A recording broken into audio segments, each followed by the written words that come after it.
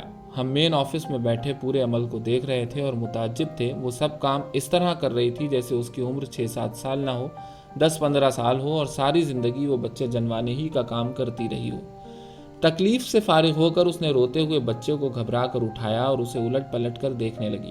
کبھی اس کے ہاتھ بچے کے سر پر جاتے تھے اور کبھی کانوں پر، جو شاید اس کی توقع سے بہت زیادہ بڑے تھے۔ اس نے جلدی جلدی کئی بار بچے کی انگلیوں کو کھولا اور بند کیا، گھبراہٹ میں 2-1 بار اسے سونگھا اور پھر ہاتھوں میں اٹھا کر روشنی کی طرف بلند کیا۔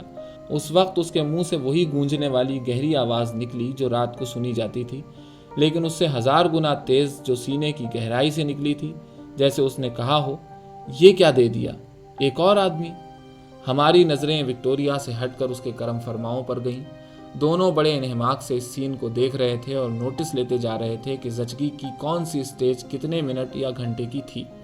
وکٹوریا نے بچے کو نرمی سے اپنے پتوں اور شاخوں کے بستر پر لٹا دیا اور قفس کی پشت کی طرف جاتے ہوئے غیر مسلسل بھونکنے کی سی چند آوازیں نکالیں جیسے اپنے مقدر کو رو رہی ہو۔ جب ہم اس کی آوازیں اچانک بند ہونے پر اس کے قفس میں پہنچے تو بچہ پتوں اور کوپلوں کی ڈھیری پر سو رہا تھا۔ وکٹوریا کے بارے میں بس اتنا ہی کہا جا سکتا ہے کہ وہ شہر کے مردہ عجائب گھر کی زینت بنے گی، کیونکہ اس کی لاش ٹیکسیڈرمسٹ کے حوالے کر دی گئی ہے۔ وکٹوریا کا ہمارا کل 560 دن کا ساتھ رہا۔